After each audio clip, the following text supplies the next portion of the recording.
ரொம்ப டயர்டா இருக்கு. இயற்கையான டேட்ஸ், பாதாம், பிஸ்தா, கேஷு அண்ட் ஹனி கொண்டு தயாரிக்கப்பட்ட லயன் டேட் நட் பைட்ஸ். பீகாரில் மொத்தம் 243 சட்டசபை தொகுதிகள் உள்ளன. இங்கு 2 கட்டங்களாக தேர்தல் நடத்தப்பட்டது.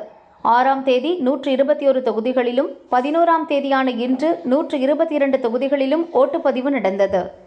முதற்கட்ட தேர்தலில் 64% ஓட்டுகள் பதிவாகின. இது கடந்த தேர்தல்களில் பதிவான ஓட்டு சதவீதத்தை ஒப்பிடுகையில் அதிகமாக இருந்ததால் மக்கள் மாற்றத்தை விரும்புகின்றனரா அல்லது ஆளுங்கட்சிக்கு ஆதரவாக ஓட்டளித்துள்ளனரா என்ற குழப்பம் எழுந்தது. இந்நிலையில் 122 தொகுதிகளில் இன்று நடந்த 2ஆம் கட்ட தேர்தலில் 67% ஓட்டுகள் பதிவாகின. அதிகபட்சமாக கிஷன்கஞ்ச் தொகுதியில் 76, கதிகாரில் 75% ஓட்டுகள் பதிவாகின.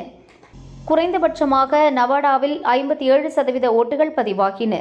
இன்று நடந்த தேர்தலில் 12 அமைச்சர்களின் தொகுதிகளும் இடம்பெற்றுள்ளதால் மிகுந்த முக்கியத்துவம் வாய்ந்ததாக கருதப்படுகிறது.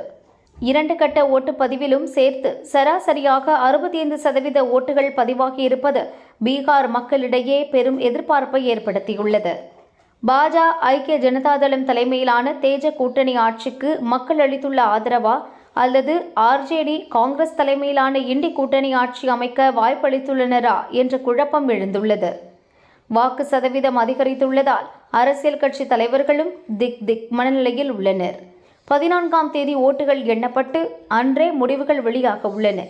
அதுவரை சஸ்பென்ஸ் நீடிக்கும் என்பதால் பீகாரில் அரசியல் சூடு தணியாமல் உள்ளது.